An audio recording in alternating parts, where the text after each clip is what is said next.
നമ്മൾ ഇനിയിപ്പം ഒരു പകോട പിടിക്കാൻ പോവാണ് കാവുബാങ്ങിൽ നിന്ന്. നമ്മുടെ പിള്ളേരൊക്കെ ഇവിടെ കിടന്ന് ഉറങ്ങുന്നുണ്ട്. ഇവിടെ കിടന്ന് നമ്മുടെ പിള്ളേർ ഉറങ്ങുന്നുണ്ട്.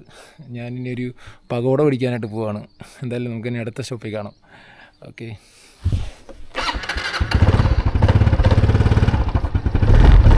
നമുക്ക് അടുത്ത പകോടയിൽ കാണാം.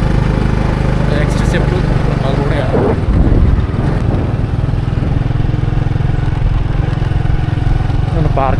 പാർക്കിംഗ് ഏരിയ ഒക്കെ ഉണ്ട്, റെസ്റ്റോറൻറ്റും കാര്യങ്ങളൊക്കെ ഉണ്ട്. നൈസ് വൈബ് പ്ലേസാണ്. നമ്മൾ ഒരിക്കലെങ്കിലും വരേണ്ട ഒരു സ്ഥലമാണ് കാവുബാങ്ക്.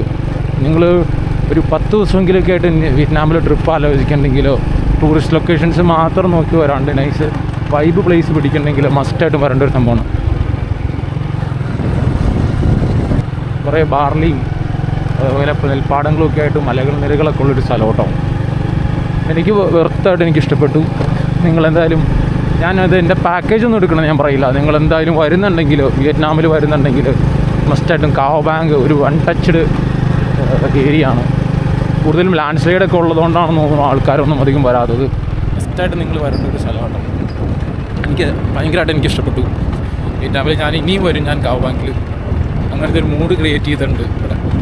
കൂടുതൽ ഡയലോഗൊന്നും അടിക്കാൻ എനിക്കറിയില്ല, എങ്കിലും നിങ്ങൾ വരുന്നുണ്ടെങ്കിൽ മസ്റ്റായിട്ടും കാവുബാങ്ക് ട്രൈ ചെയ്യാമല്ലോ വിയറ്റ്നാം ട്രിപ്പിൽ. പാവപ്പെട്ടവർ വീടുകളും കാര്യങ്ങളും കുറേ ഉണ്ട് ഇവിടെ. ഇതൊക്കെ വീടുകൾ, പാവപ്പെട്ടവർ വീടുകളാട്ടോ. ഓരോ കൃഷിയും കാര്യങ്ങളൊക്കെ ചെയ്യുന്നവരുടെ വീടുകളും കാര്യങ്ങളൊക്കെയാണ്. ബസ് സ്റ്റോപ്പ് ഒരു പശുത്തൊഴുത്താണ് മലനിരകൾ, നെൽപ്പാടങ്ങൾ, പാവപ്പെട്ട ആളുകളുടെ ലൈഫും കാര്യങ്ങളൊക്കെ കാണാൻ പറ്റുന്നൊരു സ്ഥലമാണത്. നിങ്ങൾ വിയറ്റ്നാമിൽ വരുന്നുണ്ടെങ്കിൽ മസ്റ്റായിട്ട് ഇത് പിടിക്കുക.